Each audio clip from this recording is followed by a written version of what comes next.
This episode is brought to you by KJK. Tired of the billable hour? KJK has a solution. The KJK GC Advantage program offers businesses comprehensive legal services in the areas of employment, corporate services, real estate, trademark, intellectual property, and estate planning, all for a set monthly fee. KJK serves as their clients' partners in business, not just their lawyers. Along with cost certainty and predictability, the KJK GC Advantage program gives clients peace of mind, knowing their projects will be handled quickly and efficiently, maximizing the return on investment on their legal spend. So don't go it alone, let KJK help. Learn more by visiting kjk.com.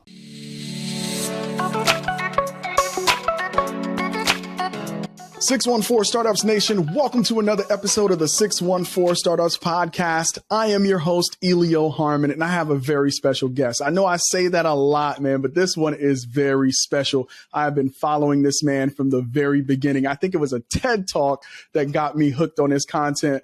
But join me in welcoming my very special guest, my man, Kwame Christian of American Negotiation Institute. Kwame, welcome to the show. Elio, thank you so much. And it has been, 30 seconds? And now I've learned what energy I need to bring to my next podcast introduction. So I appreciate that, man. Yeah, man. 5 years in the making, trying to perfect that intro. And I appreciate the compliment on that, man. But that's what this show is about, man. It's about creating engaging content that's beneficial to the startup community here in Columbus, Ohio. It's a long time coming. You know, I follow your content online. It's kind of surprising that 5 years later, this is our first conversation. But I am equally curious as I ask you this question.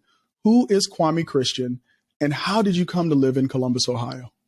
That's a great question, man. So I'm a lawyer by trade, but I'm also the CEO of the American Negotiation Institute. We conduct negotiation and conflict resolution trainings. I also have a podcast, Negotiate Anything. And how I ended up in Columbus was how a lot of people end up in Columbus. It's Ohio State, the Ohio State University, of course. And so I grew up in Tiffin, Ohio, moved to Columbus for school, stayed in, got my law degree, Master of Public Policy, met my wife. We got married on graduation day, and we've been rooted here ever since. All right, man. So Tiffin, Ohio upbringing. What was it like growing up in Tiffin? And I'm sure, you know, as you're narrowing down that college list, Ohio State is usually at the top of the list, right? Talking about small town Ohio. But what was it like growing up in Tiffin? You know, it is interesting. It's an experience that I appreciate more as I get older. And so for me, growing up in Tiffin, Ohio, as a black male, growing up in Tiffin, Ohio, there were challenges because most people did not look like me. My family's from the Caribbean originally. And so when I was younger, I had a stronger accent. And so now after years of code switching, this is my business American voice, right? And so you stood out. We all stood out. And so that's always tough because you're trying to fit in. But I think what's really interesting, Elio, is like now, after growing up in that type of environment, and now coming with my second book, How to Have Difficult Conversations About Race, it was like the perfect upbringing for me as it relates to bringing a voice to this conversation. So now we have the negotiation and conflict resolution, that competency, like the skill of how to talk about race. But then you also have somebody who grew up as a Black immigrant in an all-white city, right? And so I can speak to the Black experience, the experience of a person of color growing up in the United States. But I also can understand really well the white experience as well. You know, so it's been really cool growing in appreciation of that upbringing because it's made me really empathetic to everybody when it comes to these difficult conversations. And it helps me to convey the message in a way that's palatable for everybody. Yeah, I'm an immigrant as well. I was born in Liberia, West Africa, immigrated to the States when I was 12 years old. This is my code switching voice. I go back to my Liberian accent when I'm with my family. But I had to code switch because when I came from Liberia with that Liberian accent, even though I spoke perfect English, I went to a predominantly all Black school, and I still faced the issue of being different and having to navigate that whole process of assimilating into a society. Let me ask you this. This is going back then. You're a writer about negotiation and conflict and race. Do you feel like that interest was born out of that experience? Did that inform, your early years? Did that kind of inform why you wanted to do this work? So I would say that it had an impact, but it wasn't the catalyst that took me to this place. But I will say that it created a great foundation for me as somebody who is culturally fluid, who can speak essentially different languages, like you talked about with code switching. And so the thing that actually led me to conflict resolution and negotiation was the fact that I knew I was a people pleaser, and I knew exactly where this came from. So in first grade, I remember there was a time where, just like any other kid, I was looking for somebody to play with on the playground. And I went to one group of friends and asked, hey, can I play with you? And they said, no. Went to another group. Can I play with you? They said, no. And then I went to another group. They said no too. And then before I knew it, recess was over and nobody would play with me. And so I tried to keep it together as much as I could. But then when I went in to talk to my teacher, I just burst out crying. And she's like, what happened? It's like, nobody would play with me. And so from that day on, I said, listen, this is never going to happen to me again. Never going to happen to me again. People are going to like me. I'm going to have a lot of friends, and I'm going to make sure of that. And so I think you could look at it and say, well, yeah, you became like the most popular kid in school. You're always very popular, right? But it came with a cost. I just became terrified of doing anything or saying anything that could rock the boat. So I became a people pleaser because I worked really, really hard to establish these relationships, and I didn't want to do anything to jeopardize it. And so when I got to law school, I discovered negotiation and conflict resolution. And it was the first time I realized that this was a skill, not a talent. Like, I can actually get better at it. It was really empowering. So we had negotiation competitions at the law school. My partner and I, we won the competition at the law school, represented the school at the American Bar Association regional competitions in Canada. We won that one as well. And then we made it to the semis of nationals in Louisiana. And so I was hooked. And so for me, every time I step up and have these difficult conversations and negotiate, it's like, it's just reaffirming that empowering feeling. So I wanted to make sure that my career involved negotiation, but more than anything, I wanted to make sure that I was able to teach people how to negotiate. And for me, there was nothing that existed that did that. And so I had to create it, the American Negotiation Institute. So our motto is, we believe the best things in life are on the other side of difficult conversations. And so what we do is we want to help empower people, as many people as we can, to have these difficult conversations. Yeah, and a little bit of serendipity there, because your intention of becoming a lawyer was not to become a master negotiator, right? So why were you interested in law in the first place? Going to a school the size of Ohio State with an almost infinite number of career paths or academic paths you could choose, why law? Yeah. Okay. So this is a funny story. So my undergrad degree is in psychology. I wanted to help people. And then I said, you know what? If I get into politics, I could help more people through policy change. That's just more efficient. So that's when I decided to get my law degree and get a master of public policy. The goal wasn't to become a practicing lawyer for an infinite amount of time. It was to have the credibility, check those boxes, law degree, public policy. That looks like a public servant. But I learned something really interesting and important when I was in law school. And it was that I did not want to be a politician. The more I learned about politics, the more I said, this is not for me. I am not going to do this. I'm not going to sell my soul in this way. And I'm not going to do that to my family. I saw how hard that was on families, just the running for politics. And so I was that person at 24 being sworn in, asking myself, what do I want to be when I grow up? And so, yeah, the law degree was almost accidental, but I think it served a really great purpose because it gave me the credibility to be heard as an expert in the industry. Yeah. And so, I mean, politics is in my blood. My dad is a politician. My grandfather is a politician. It goes back. So I feel the tug of politics. I think that the important thing that you made mention of is that politics continues to be what it is because good people want nothing to do with it, right? And I'm not saying politicians are all bad, but I mean, just like how other fields would want to attract the most talented, but when people realize what that field turns you into, they kind of shy away with it. And so I want kind of the audience, hopefully you voted. This podcast is going to have come out after the November midterm elections. But even if you aren't actively participating in politics as a candidate, it's very important to do your duty as a citizen. Do not allow the game of politics to turn you off of your civic duty. That is a PSA from 614 Startups. All right. On the path of becoming a lawyer, though, one of the dreams of an attorney is making partner within a prestigious firm. Why did you choose, after you became a lawyer, to go the entrepreneurial route? What prompted you to want to start the American Negotiation Institute? Yeah, that's a great question. I dabbled in the prestigious route. And so when I had a great summer associate position at a law firm, a big law firm here in Columbus, and it went really well. Still have great relationships from there. And then the next year I was in-house at a Fortune 20 company, and great relationships, enjoyed my time there, but I knew it wasn't for me. I knew it would be really just about collecting the money. But I was confident in my ability to create something that was sustainable, but I wanted to make sure that I could get there in a way that was true to who I was. And so I wanted to get my first position out of school. I wanted to get something that spoke to my values, but at the same time gave me flexibility to be creative and figure out what the next step was. So instead of going the traditional corporate type of route, I did public service type of work. And so I worked with the Kirwan Institute for the Study of Race and Ethnicity.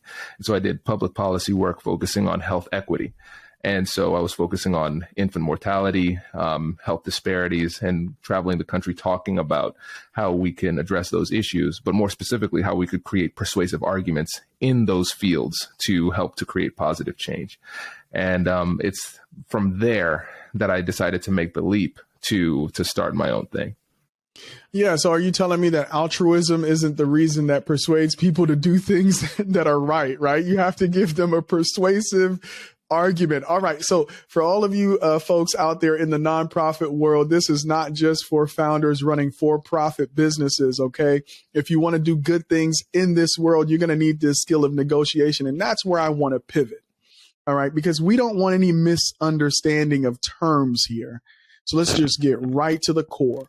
What is negotiation? Yes. I love this question.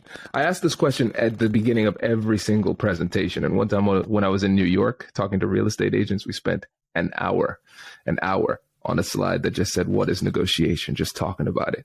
Right. So I like simple definitions. With everything that I do, I want it to be really easy to understand. And my definition for negotiation is anytime you're in a conversation and somebody in the conversation wants something, that's a negotiation. And so you're constantly negotiating. And one of the biggest mistakes people make in their negotiations is that they don't understand when a negotiation is happening. They have low negotiation awareness, right? So if you're talking to your spouse or your kids, those are negotiations too. When you're talking to people on your team, those are negotiations. The problem is we always think about negotiations as these big conversations that are super transactional that happen relatively infrequently. But if we start to identify everything as a negotiation, then it helps us to be more intentional about the way that we interact with people. Because negotiation isn't just about value claiming and getting as much for you as you want for yourself. Effective negotiation has to consider the other person. You have to be empathetic. You have to understand what they want and why they want it.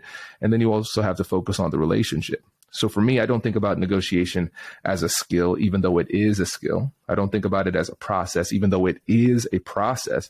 I think about negotiation as a life philosophy, and I filter every interaction through that philosophy.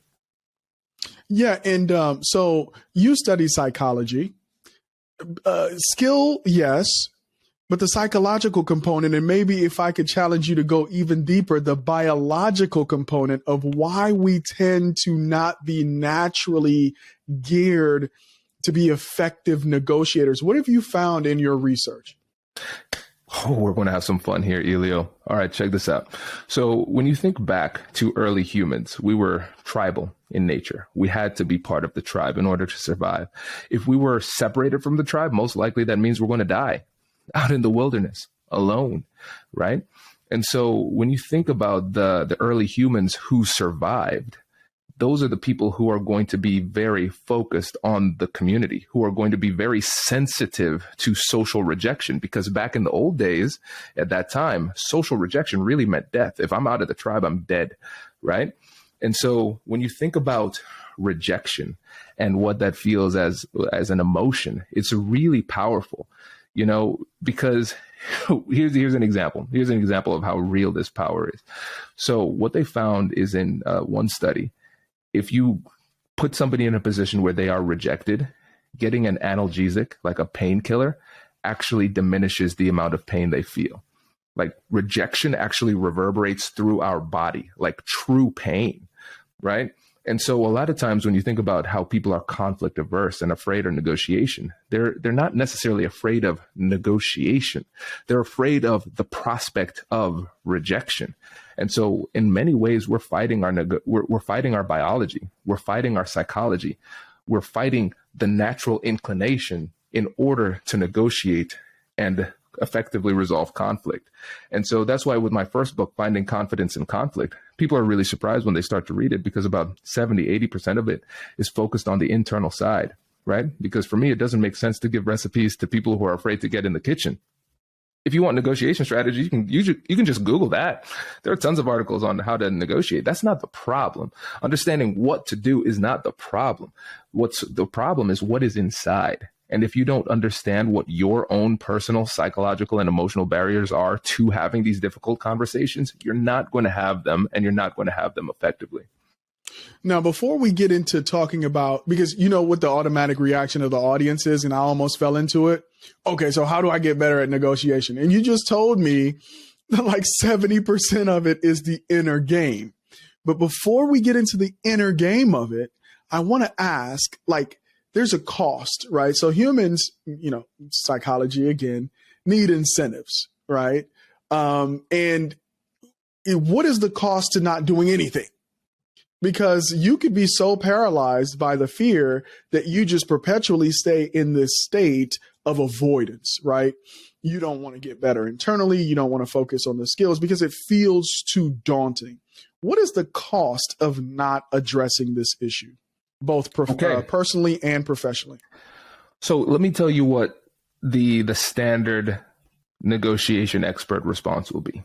Well, the cost is that you are living a life where you're not living your full potential. Because when you think about negotiation, let's use in a salary context, people who choose not to negotiate are leaving upwards of $1 million on the table over the course of their career. Numerous studies have showed that. When you think about the cost of not advocating for yourself, you're putting yourself in a position where life is happening to you. Things are happening. You're not having an impact on the world. Those are factual things. But for me, the real cost is when you look at yourself in the mirror, you don't respect yourself in the same way. When you look at yourself in the mirror, you know that there is more to life, but you don't fully know what that could be. And the fact that you know you're missing out on that, and the unknown, you don't even know how good life could be. Like, that's the true cost. And for me, I think it's okay to be afraid. I think fear plays an important role. But one of the things we have to do is we have to focus the fear. We have to change the fear. If you're going to be afraid, but you have to be afraid of the right thing. And so for me, I shifted it from the fear of failure and the fear of rejection to the fear of regret. I have to have a longer term perspective. So if I look back on this incident and I don't stand up for myself, will I respect the decision that I made not to step up? And like, that fear of regret is a horrible feeling, because with regret, that means that an opportunity has gone by and you at this moment don't have there's nothing that you can do to go back and get that moment back. And so I say, this is my only opportunity to step up. So win, lose, or draw, I want to make a decision today that I'll respect in the future. Yeah. And, I resonate with the people pleasing side of it. Right. And, in many ways, that is the inner game that I am working on constantly. Right. And really trying to not only address the manifestations of it, but what is at the root of it. That's another episode for me and my therapist, okay? We're working on that together, all right? Let's do something here that you and I maybe can get accomplished over a podcast, which is mostly external, the actual skills that we could read in your book and get better at. But before we do that, folks, that was just a little bit of a teaser. We got to take a break and hear from our sponsors. We'll be right back. Support for the 614 Startups podcast comes from Nationwide. Nationwide's mission is to protect people, businesses, and futures with extraordinary care. To help fulfill that mission, Nationwide is looking to invest its $350 million venture capital investment fund in insurtechs that will help them create new and exciting products and solutions to meet the needs of their customers. If you're interested in partnering with Nationwide's venture capital team, visit nationwideventures.com to learn more. Again, the website is nationwideventures.com. Nationwide is on your side. This episode is brought to you by Rev1. Rev1's mission is to help entrepreneurs build great companies. As you navigate the waters of business entrepreneurship, you don't have to go it alone. A strategic partnership with Rev1 connects innovators to the talent, customers, space, and funding you need when you need it. Get started with Rev1 Startup Studio by visiting rev1ventures.com to learn more. Again, the website is rev1ventures.com. 614 Startups Nation, thank you so much for hanging in there. I'm back with my very special guest, Kwame Christian of the American Negotiation Institute. And next up, we are going to talk about the skills. How do you get better at this negotiation thing? All right, Kwame, let's get right into it. What are the foundational skills, the basics, the building blocks of negotiation? What are they? So here's what I'm going to tell you. I'm going to tell you my framework that I brought to the table called the Compassionate Curiosity Framework. And so it is very, very simple. And it took me years to get it this simple, because my goal is to make sure that everything that I give you and your listeners today is practical. I want you to be able to listen to it, learn from it, immediately put it into action. So it's a 3-step process. Number 1, acknowledge and validate emotions. Number 2, get curious with compassion. And number 3, joint problem solving. And it allows you to understand what to say and when to say it for maximum impact. It addresses the emotional component and gives you a system for that. But the thing that I like the most about it is that it was designed for not only the external negotiation, but also the internal negotiation as a tool of introspection, emotional regulation, and bias reduction too. So internally, again, we're going to acknowledge our own biases, our beliefs, our conclusions, our feelings. We're going to acknowledge those. And then we're going to get curious with self-directed compassion, because a lot of times our own internal voice is our own worst critic, and it can be really harsh. And if it's too harsh, then we stop this introspective process. And then lastly, when we're reconciling the differences between our hearts and minds, so that's what's happening in joint problem solving. Step number 3, internally. So what is it that would satisfy me emotionally in this situation? And then what should I actually do and say in this moment? And so as you go through that, it gives you clarity, helps you regulate your emotions, and identify any problems with reasoning and decision making too. So with this, and listen, I'm going to throw this up to you too. If you want to, we could do a role play to show what this actually looks like in action, because I think that's one of the best ways. But it's really, really flexible. And I use it for me as a lawyer if I'm negotiating deals, if I'm negotiating with my wife or my 7-year-old, which happens constantly. And when I'm talking to my staff, I want it to be something that is ubiquitous and can be used in any situation. All right. So I'm willing to be vulnerable, but I want to be vulnerable with you in a different setting. Okay. I think we need to set aside this negotiation thing. And maybe we have an audience, right? Maybe we have people who participate with us. Maybe we do a B School episode. These are episodes that we're now doing with experts that come on in a virtual setting and do a mini course, right? Where we have people in the audience and people can engage. So I'm definitely going to add you to the list of folks we're going to have on. All right. So I want to dig into, you called it the compassionate curiosity model. And number 1 is to acknowledge the other person's feelings and also acknowledging your feelings. But yes. I find it very difficult in my personal life to do that, especially when the stakes are high, because I automatically retreat to my a front line, my defensive line, right? And I feel this rush of chemicals, right? Now, I'm not thinking frontal lobe is off, it's fight or flight, right? But I'm going to stand here, I'm going to fight, but my frontal lobe is off. How do we become aware enough to say, oh, wait a minute, a negotiation has started.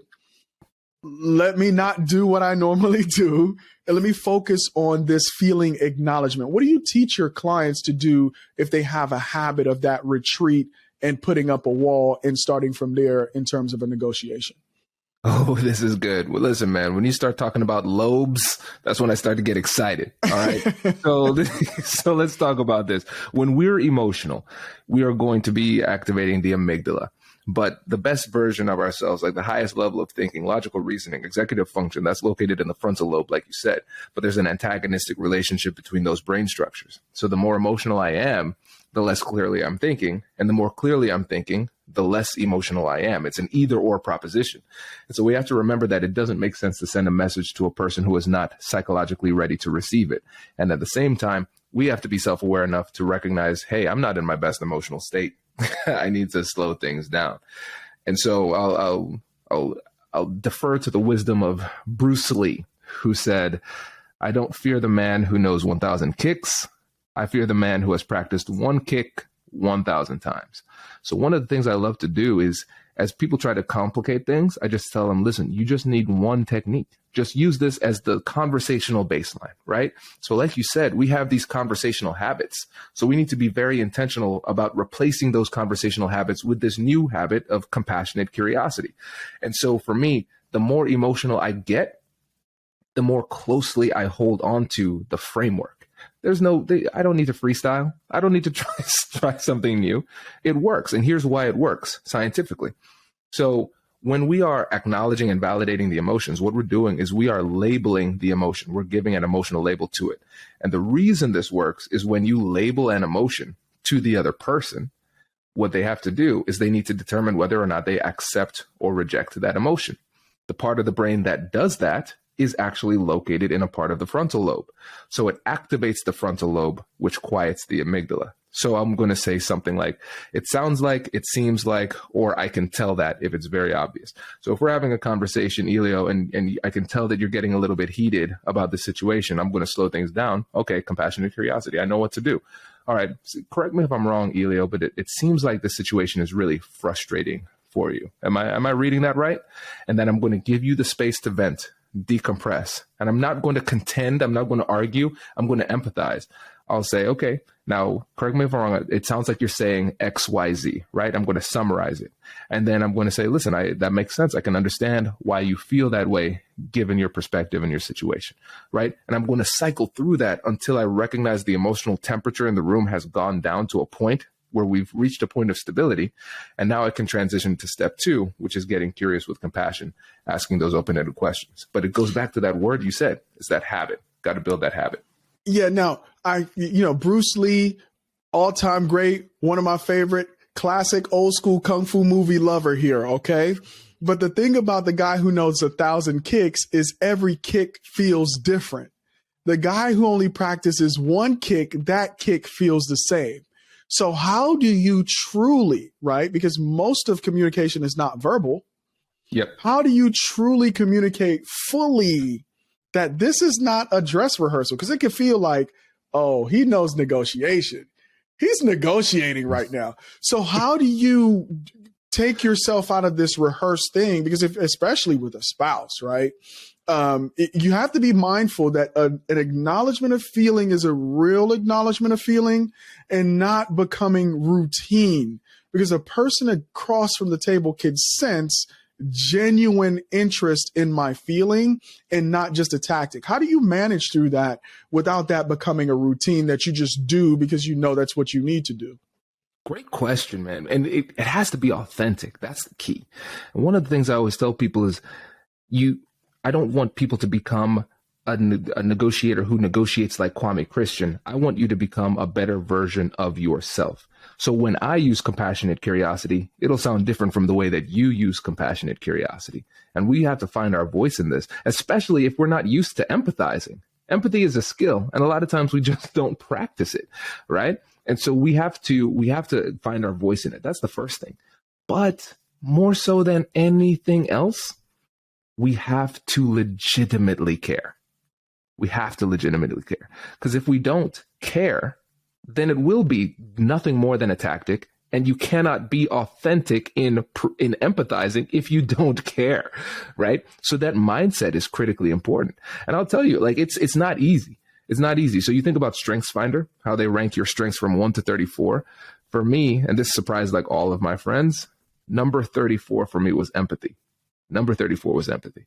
And because it makes you answer quickly, I'm not thinking through it. I have to answer fast on those questions. They're like, how is that possible? You're really empathetic. I was like, I'm not naturally empathetic. I've honed this skill of empathy. I've improved, but it took practice. It took time, right? And I realized that for me, like my natural build could be really problematic because my top 2 strengths are strategic and competitive. So if you have somebody who is like driven and strategic and competitive, you can start to see people as tools and means to an end. But then I started to think like, hey, the only way I can be successful is if I help other people to be successful through this process. And I have to think about myself, not just as a leader in general, but a conversational leader. So in my negotiations, I'm thinking of myself almost like a negotiation coach. I'm teaching people how they should act in a conversation. I'm using positive reinforcement and coaching them when they're good. And then I'm going to demonstrate that good behavior. So what I'm thinking is, listen, this is a tough conversation. I'm going to show them how to empathize. I'm going to show them how to care. I'm going to show them how to listen by doing those things first. And I'm going to walk them through it until they feel comfortable. Right. And so it takes a lot of practice, but the mindset is where it has to start. Now, it's a dance, right? We're dancing here, right? Sometimes you're leading, sometimes I'm leading. It's a vibe, right? You're kind of feeling them out. You have to be very, very present and emotionally in tune. But there's a tendency to want to go through this cycle in one sitting. My question is, how do we understand, or what feedback are we looking for from our dance partner in the negotiation to know, oh, they feel heard now I could move into curiosity? Because it's not just, oh, you told me, oh, I'm sorry, oh, let's go on to the next thing because now I'm curious, right? How do you, what are the cues, the feedback from your dance partner to say, yes, I'm ready to move on to phase 2 and allow you to be curious with me? Yeah. So the 2 things we're going to look at are body language and tone. So there are going to be some signals with the body language that show attention. Now, let me tell you something. When it comes to reading body language, the most important thing for us to do is establish a baseline. What are you naturally like? So I can understand what a deviation from that body language is. And then when I see that deviation, I say, something's off. I'm going to assume that's an emotional type of thing. Let's investigate, right? And then when I see your body language soften a little bit, when I see your tone calm down a little bit, your volume might go down, you're speaking a little bit slower, it makes me feel as though you're more in control. That's when I'm going to move and shift into the compassionate curiosity step number 2, where I'm asking those open-ended questions. But sometimes the thing is, Elio, I'm not always right. They might still be emotional. They might be less emotional, but they might not be ready for number 2. So I might ask a question and I still sense some emotionality. Oh, okay. I was a little bit premature. That's cool. I can float back to acknowledging and validating. And that's the thing about it. It flows. You have to flow with it, right? You're going to make those reads and then you'll know what to do. And the fact that it's only 3 steps helps you to feel a little bit more confident in knowing what to do. But you're right. You have to be able to get those reads, and tone and body language are the 2 things you need to focus on. And it feels now in my mind, I had it as 1, 2, and 3. Now it's starting to feel more like a cycle, right? Where I could be going in one direction, flow back, go in that direction again, flow back. So I might be in 3 and then something triggers and we go back to 1, and we might be in 2, go back to 1, 2 to 3. And there's a dance happening all the time. We go to lunch, we act like we weren't negotiating all morning. We come back in the afternoon, we dance again. Right. I'm starting to understand and get a feeling for how this is supposed to look. Now, I want to put this to you because as a layperson in negotiation, my automatic default of what a great negotiator is the person who wins. right? That is a great negotiator. Okay. So what is your definition of a great negotiator? And win could mean a lot of things, but I say I walked away with more chips than you did. Am I wrong about that? Oh, 100%. Okay. Thank you. Yes. But I will say that you can win every time with the right mindset. So this is how I define winning. So I say I'm winning in negotiation, or like I said, I define negotiation very broadly. So I'm winning in these conversations if two things are happening. Number one, I am putting myself in the best position to succeed. And number two, I'm getting better through the process. So if every time I have these conversations, I am doing the very, very best I can to put myself in the best position to succeed, and I'm taking the time to review my performance and say, okay, what did I do well? I want to do more of that. What did I do poorly? My goal is to not make the same mistake twice. So I'm incrementally getting better. So if I'm putting myself in the best position to succeed and constantly getting better with every single negotiation, then I will get what I'm supposed to get.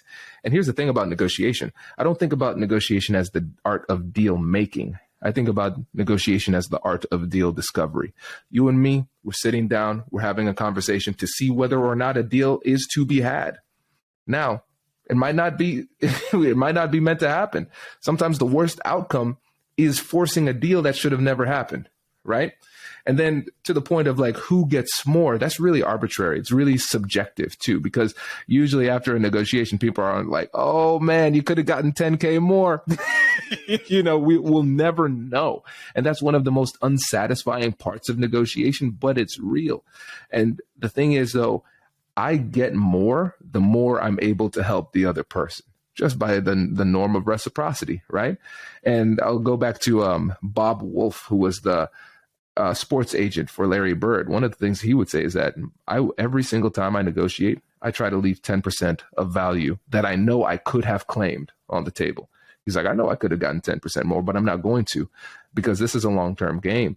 I'm going to have multiple interactions with this person. And if I'm just cleaning everybody's clock every time, there's going to be some bad mojo out there. People are going to come back and try to get me. So we want to think about it long-term value, and focus on the relationship too. Okay.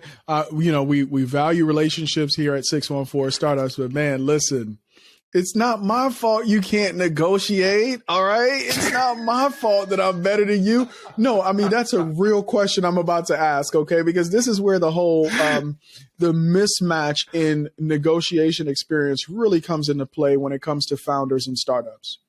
Yes. Typically you're negotiating with an investor.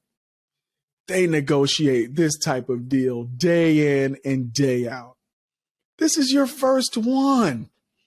Now, what are the ethical implications here of somebody who is a negotiator and has the skills, and in many instances has the power dynamics playing in their favor? What do you teach at the American Negotiation Institute about the ethics of negotiation, particularly when you have the power on your side and you have the experience, and across from the table from you, you're negotiating against someone who has no way, like they don't even know where to start? What are the ethical things that you guys think about with your clients when it comes to negotiation? Yeah, this is a great question, Elio, because when it comes to like the rules of negotiation, the ethical side, it gets really fluffy. And this is me speaking specifically as a lawyer too, because there is no law that protects you from somebody being deceptive in a negotiation. Like, it needs to be a very high bar for it to be like a material misrepresentation of fact to get to that point. And so I think one of the things that we have to remember is that it's your responsibility to protect yourself at all times, right? And so for me, as a negotiator, my ethical code, I need to figure out what that is so I can understand how to navigate these conversations. Different people draw lines differently, but this is the way that I say it. So for me, I want to pretend as though somebody is watching me. Like, would my parents be proud of the way that I'm negotiating? If they were to see how I was doing this, would they be proud of it? Would the other person, if they knew how I'm strategizing, let's say hypothetically, if they could see behind the scenes, how would they feel about this? Now, those are very nebulous. Those are fluffy. That's my line. And so my thing is, when I think about negotiation, my goal is to help people to make a good decision too. Of course, I have my goals, I have my intentions and everything like that. And sometimes they might be competitive, but at the end of the day, I want people to have the information that they need to know in order to make a good decision. I need to find some way to feel good about that. And so there have been times where I'm negotiating with somebody who is like, they're outgunned. We have the leverage. They're new at this and everything like that. But I still remember, like, most likely this is going to be a repeat interaction. At some point, it is likely that they will become savvy enough to realize that, I just took their lunch, right? In a way that they cannot respect going forward. And this is the most important thing. So let's say hypothetically, I know everybody who listens to this podcast is a good person, but maybe we got some evil people who stumble in, right? So let's say, well, Kwame, I actually identify as an evil person. Why should I do this? Why should I care? Let me tell you what. Leverage and power shift with time. Those dynamics can and will shift. And we have to understand the psychology of vengeance. And so when it comes to these situations, when it comes to the psychology of vengeance, like the act of getting revenge on somebody floods your body with dopamine. Studies have demonstrated this. And so you might say, well, it's illogical for somebody to come at me in this type of way down the road because it doesn't serve them. Does not matter. The fact that they are hurting someone, that they feel hurt them, is enough to justify hurting everybody, including themselves, right? And so that's the thing. Even if you do not consider yourself a good person, you have to remember that you're not always in control of the power dynamics. And when that leverage shifts, you want to have some trust, some goodwill, some rapport in place to protect you when the power alone cannot protect you. All right, y'all. We spent a lot of time on step 1. We touched on step 2, but if you want 2 and 3 and 4, you're going to have to buy a book. You're going to have to call the American Negotiation Institute, and Kwame will be happy to give you a consultation and talk to you about how you become a better negotiator, because we have much more to talk about on this podcast. We can't make you a full-fledged negotiator here, all right? So, Kwame, I want to quickly pivot to talking about why you decided to write. Why did you want to become an author? And then why did you choose? I mean, I have some insight now that we've been speaking over the last half hour or so, but why did you want to choose to tackle the issues of race and conflict? Yeah. And so with writing, when it comes to writing books, it is, in my opinion, like the best way to get all of your ideas out in a clear and concise manner, right? If you want somebody's complete thoughts on what it is on a specific issue, a book is the best way to get it through. And something that I realized as I was writing, I didn't realize this before I became an author, but it really hones your skills. Like, writing makes you better at your craft. And there is a level of specificity that's required in writing that is not required with just oral tradition. So we can talk, we can freestyle and chat and everything like this. And I know people are listening to this and they're going to get a lot of information and really high quality information. But then if we were to look at this transcript, somebody who's like an expert, like editor, would say, you know what, Kwame, when you were talking, you went from A to C, you missed B. Okay, cool. Let me add that. And then we go A, B, C. And then you say, you know what? I thought it was A, B, C, but there are actually 3 more layers that we should have put in. So it forces you to go so much deeper. So that's one of the benefits. And so my first book, like I said, is Finding Confidence in Conflict. The second book is How to Have Difficult Conversations About Race. I named it that because I didn't know what else to call it. So that's just what it does. And so for me, I want to be where the hardest conversations are, Elio. I want to be where the toughest conversations are. And in 2020, it was the conversation about race. Everybody was struggling with that conversation. And the way that I think about it is, if you're able to comport yourself with dignity and respect and handle the emotionality and everything and the tumultuous nature of these conversations, and handle conversations about race, sticking to the frameworks and the skills and tactics that I give in the book, then you can handle any conversation. Every other conversation is going to feel a lot easier if you can handle yourself in a conversation about race. So that was my thought process behind that. I want to be able to create content that helps people where they need it the most. Yeah, man. Well, the fact that the book title, Having Difficult Conversations About Race, was even still available after 400-year history tells you how much people don't want to touch it, right? It was just there for you to name your book that because people just don't want to touch it in America. Now, I want to, it's such an issue that this question is the question that I came up with when I was thinking about this conversation, which is, then what do people get wrong when they try to talk about race versus the approach that you proffer in the book as a framework for talking about race? What do people get wrong now? First thing is that they don't have the conversation when they should, right? They let the fear take over. So they're afraid of being misunderstood. They're afraid of being labeled a racist, getting canceled, being ostracized for their beliefs. They're afraid of hurting people's feelings. And so they say, you know what? The risks are very clear. The rewards are not as clear, and I don't see a clear path toward the reward. So I'm just going to opt not to have the conversation. It seems like the safest decision. And honestly, Now, if we're thinking about it rationally. You're saying a white person now has these feelings. Okay. Oh, so this is universal. This feeling of I might get canceled, this feeling I might be ostracized. It's a feeling for anybody. Okay. Everybody. I just wanted to be clear. So no, great question too, right? I think the cancellation fear is more of a white thing, but think about a black person in a workplace, right? You might be one of very few, right? Or maybe the only one. You see something problematic. I stand out enough. I don't want to ruffle feathers and risk this. I got a good thing here, right? And so there's a legitimate fear. Maybe I offend my boss and then they fire me. Now I don't have an income. And so there are legitimate fears that hold us back. Like that fear that leads us to not have the conversation, that's the biggest barrier. Then when we actually have the conversation, we make the mistake of thinking that facts, logic, and reasoning will be enough to win the day. We think that being right would be enough.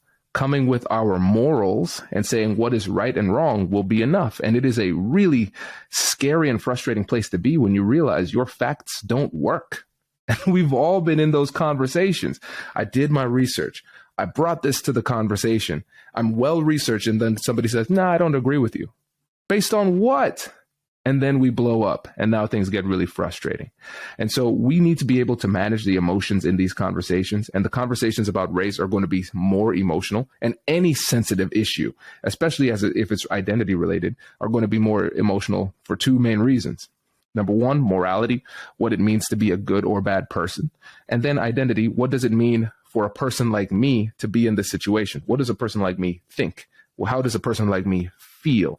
What does a person like me do? Right? And when those things are challenged, then that leads to a heightened level of emotionality. And that's why you see so much defensiveness in these conversations.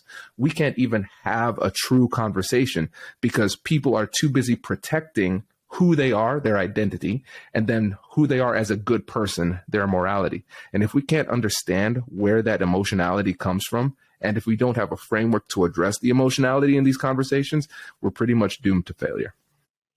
Let's talk about assumptions or stereotypes and how they inform conversations around race. Just because somebody looks a certain way, it frames the way you even approach the conversation with them. What in your conversations, in your research for the book, what role does assumption, like the biases that you even bring to the conversation when you're talking with somebody you perceive in one way or the other?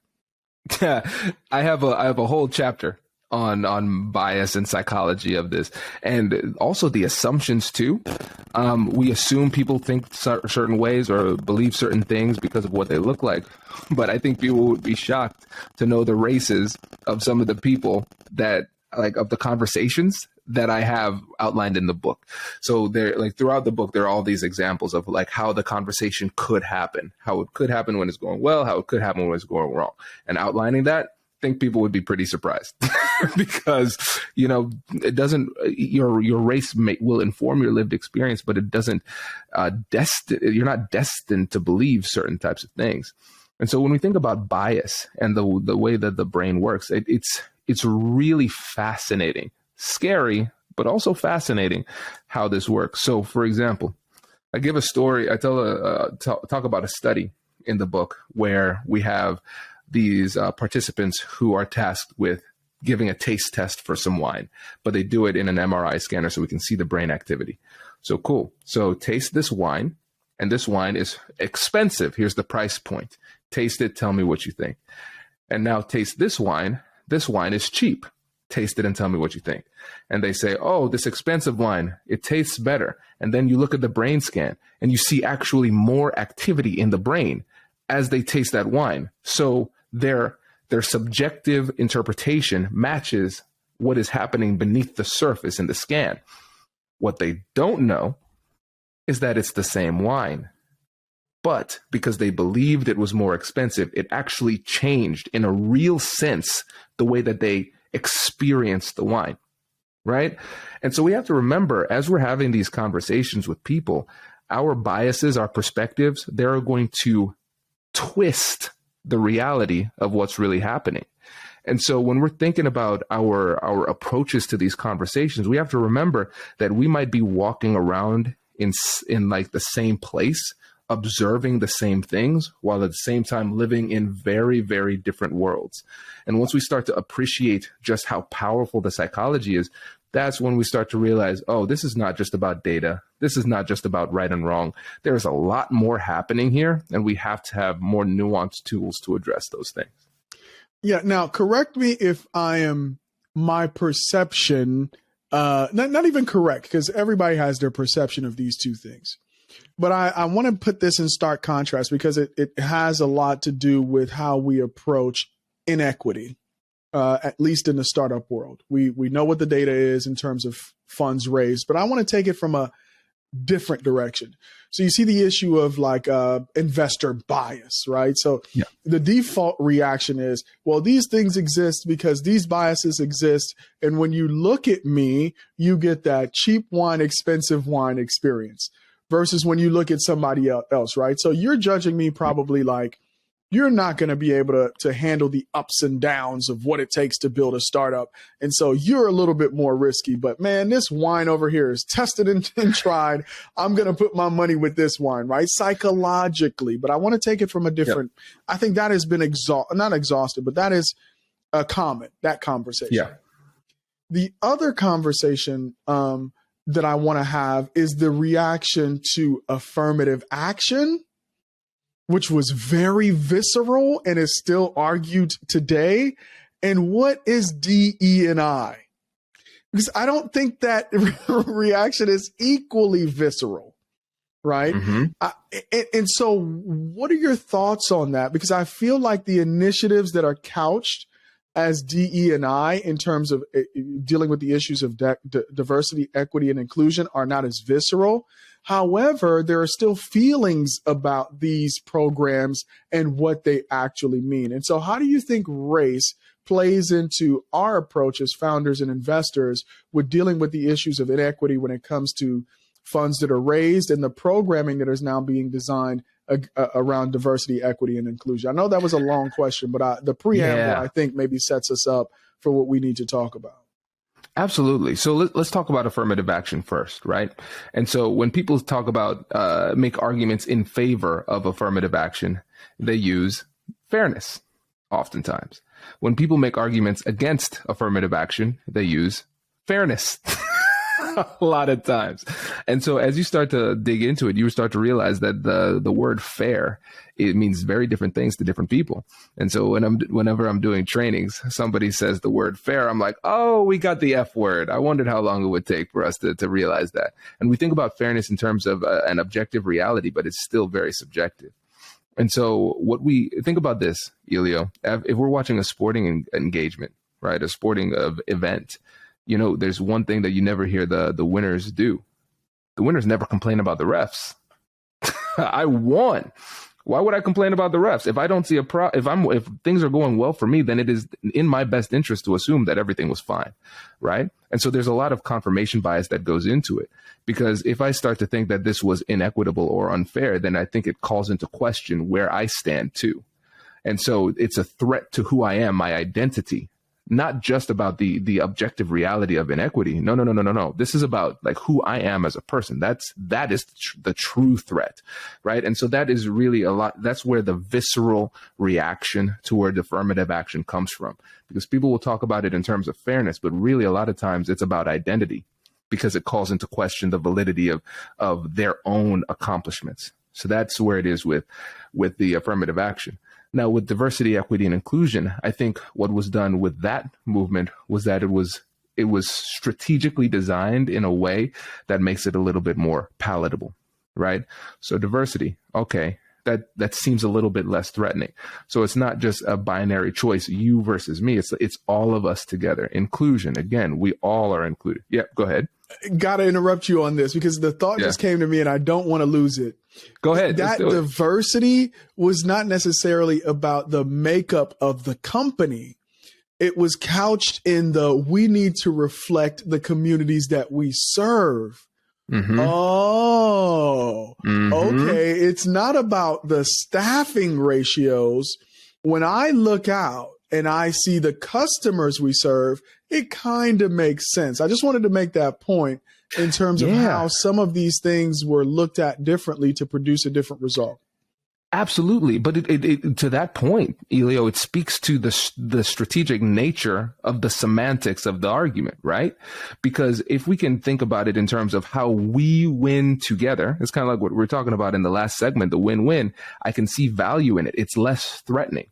Now, people are going to listen to this and they'll say, well, Kwame, I mean, this is kind of ridiculous because it's about right and wrong. It's about doing the right thing. It's about addressing structural inequities that have existed for 400 years, right? That's what it's about. And I shouldn't have to coddle the emotions of people with privilege in order for the right thing to happen, right? And to that, I say, you make a good point. And at the same time, we have to recognize that we live in a world that is bound by the laws of psychology here, right? The things that person says, they're legitimate complaints. And again, like I said, it's not that what I'm saying, like the strategies and skills and tools that I'm talking about are hard to understand. They're difficult to execute because you will not want to. You might not feel as though the person deserves your empathy, or you might not feel as though you should have to approach it in a way that makes them feel a little bit more willing to move towards you. And for me, and I think I have a bit of a benefit because I was a lawyer.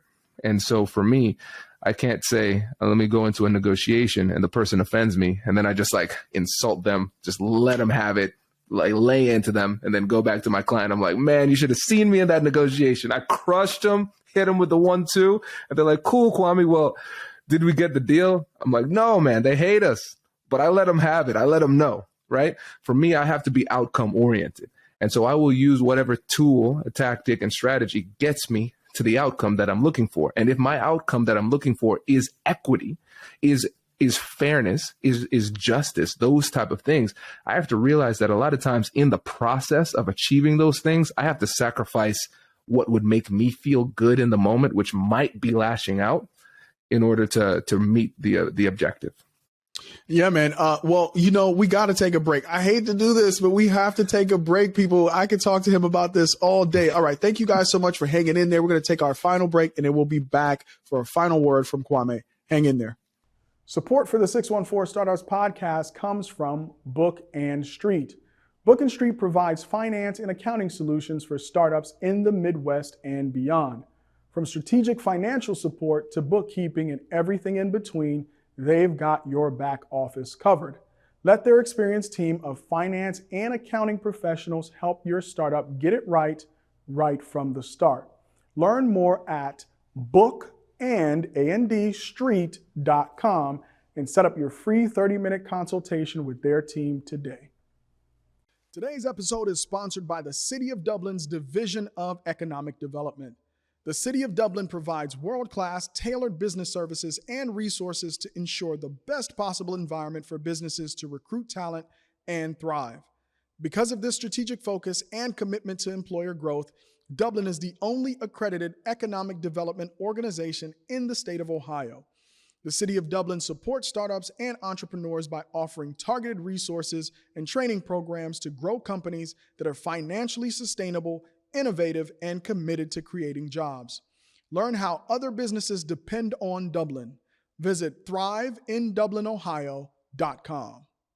614 Startups Nation, thank you again for joining us. I am continuing my conversation with Kwame Christian of the American Negotiation Institute. We're back for our final segment.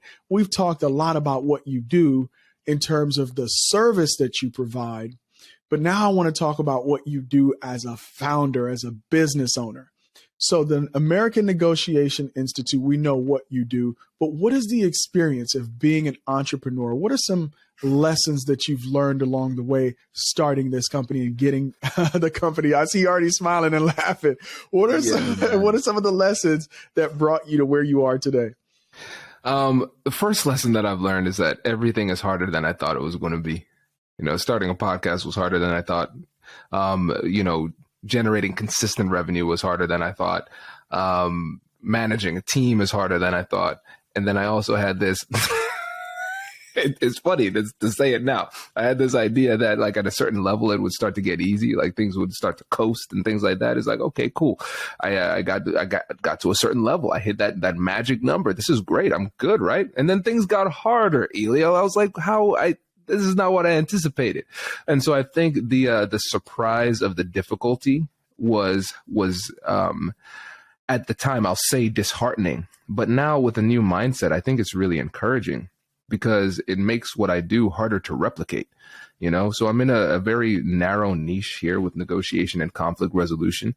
And I know how hard it was for me to get to this point. I know how hard it was for me to grow this audience with a podcast and everything like that. And so now I look at those challenges and I really embrace them and truly appreciate them because it helps us to stand out. So now we have the top ranked negotiation podcast in the world. We're on the LinkedIn Podcast Network, one of less than 10 that got that invite. And, we're at a point where our downloads have grown significantly. We're at about 370,000 downloads per month at this point. And so it's going to be significant by the end of the year. And it's just continuing to grow. And it's been really exciting to see that growth, see the adoptions, see the companies we get to serve, like Google, Apple, NASA, Target. We've got some big name clients now. And it's just really exciting. And I'm just embracing the challenge. And I think that's one of the biggest surprises, just how challenging it is. And now the fact that I enjoy the challenges more. Yeah, now you listed some big names there. And what is it like selling into those big names, right? So you're American Negotiation Institute, you have a team behind you, but there's a whole sales process into selling into a large corporate like that. What was your experience like? How did you approach it? How did you get that first person to talk to even get to the point where you have these companies as clients? Yeah, man, it's tough. And it takes a lot of patience too, especially a lot of our clients are in procurement too. And so we're negotiating with expert negotiators to teach them negotiation. It's very meta, and then they got to test you. They have to test you because they have to see how good you are. Yeah. Yeah. And we know we're being tested too. Right. And so it's like, okay, I would just like to close this deal, but okay, I'll show you what we got. We're tough enough, and so it takes a lot of patience because when you're like a Fortune 5 company like Apple, you could take a long time there. You're not in a rush, but when you're a small business, you have to make payroll every month. You're like, hey, now come on now. Why are you slow rolling this? Net 60? What's 60? Really? Why? Right. And so you have to get enough cash flow to make sure that you can survive in order to have the luxury of negotiating at a higher level. Because great negotiation takes time in a lot of situations, but cash flow works on a different type of timeline, cash flow and payroll, those type of things too.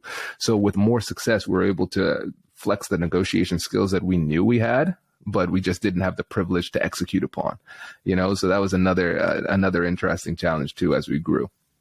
Yeah. And you haven't lived unless you've had a Fortune 500 company make you wait 60 days for to pay an invoice. You have not lived the anticipation, the edge of your seat, right? That is the roller coaster of business. And I'm glad that you acknowledge that. So I want to chat with you about what's next. Yeah. You're starting to build your roster of great clients and hopefully forming long-term partnerships. So what's next for you? Yeah. So what's next is focusing on scalability, right? Because it's been fun doing all of this travel. I'm on a plane almost every single week. I'm mastering that 24-hour turnaround. Last week I was in Vegas for less than 24 hours, which is kind of, it sounds ridiculous, right? But that's what I do. I get on a plane, do these trips and everything like that. And it's fun. I enjoy it, but I have a young family, so for me, being on a plane like every week, I'm still doing a good job of being able to say, all right, I've got a presentation on Wednesday. I'm going to fly out late Tuesday, come back as soon as I can on Wednesday so I don't miss a day with my family. But we do not have space for more events. That's just the reality. So we're going to scale focusing on course creation, but also building into a learning management system where our clients can get access to an ever increasing library of high level negotiation content. That's the real focus. But in order to be able to do that at a high level, we need to keep on growing the audience. We're going to start to expand into YouTube and things like that. And it's just, again, the LinkedIn Podcast Network deal gives us an opportunity to grow more comfortably, because that deal should be at a place depending on where the downloads end up for this year. Like the LinkedIn Podcast Network deal should be enough to pay payroll for everybody for the entirety of the year. That gives us a lot of flexibility to build out courses, be more aggressive in other areas as well. So scalability, that's really the key, because I cannot afford to be on a plane more, because the opportunity cost of family time is way too great. Yeah, big shout out to Las Vegas. But if there's ever a city where a 24-hour turnaround time should be mandated, it might be Vegas. All right, Kwame, let's hear a final word from you, man. How do people get a hold of you, book you for speaking engagements, buy your book, or work with the American Negotiation Institute? Yeah, so check out AmericanNegotiationInstitute.com. That's the central repository for everything. You'll get access to all of our online course when that is ready. You'll see where you can get access to the podcast, Negotiate Anything. We're at 7 days a week now, which is crazy to think about. And then, yeah, if you're interested in working with us, reach out. My goal is to get more, local gigs. It's like that joke where they say you can't be famous in your own town. I need to get more Columbus gigs, more Central Ohio gigs. Like that's really one of my focuses, grow more intentionally locally, because we've got the majority of our listeners are abroad in different countries, all around the U.S. too. So I want to stay home a little bit more in 2023. All right, you heard him. Let's prove that cliche wrong. And let's get the American Negotiation Institute more gigs right here in the capital city. I think we could all stand to be better negotiators. So, Kwame, thank you so much for joining me on the podcast, man. Great conversation. I think a part 2 is definitely in order. We could go a lot deeper than we have already. And if I could take you up on B School, man, we could definitely do some negotiation role play. All right, folks, you've been listening to my very special guest, Kwame Christian of the American Negotiation Institute. Thank you so much for being part of the 614 Startups family. And until next time, peace. That's a wrap, folks. You can find this and all our episodes on our website, 614startups.com, Apple Podcasts, Spotify, Anchor, and all your favorite podcasting platforms. Don't forget to subscribe and write a review. If you'd like updates sent directly to your inbox, you can sign up for our weekly newsletter on the website. To engage in the 614 Startups community, follow us on LinkedIn, Twitter, Facebook, and Instagram at 614 Startups on all platforms, and join the conversation. For sponsorship opportunities and collaborations, email us at info@614startups.com.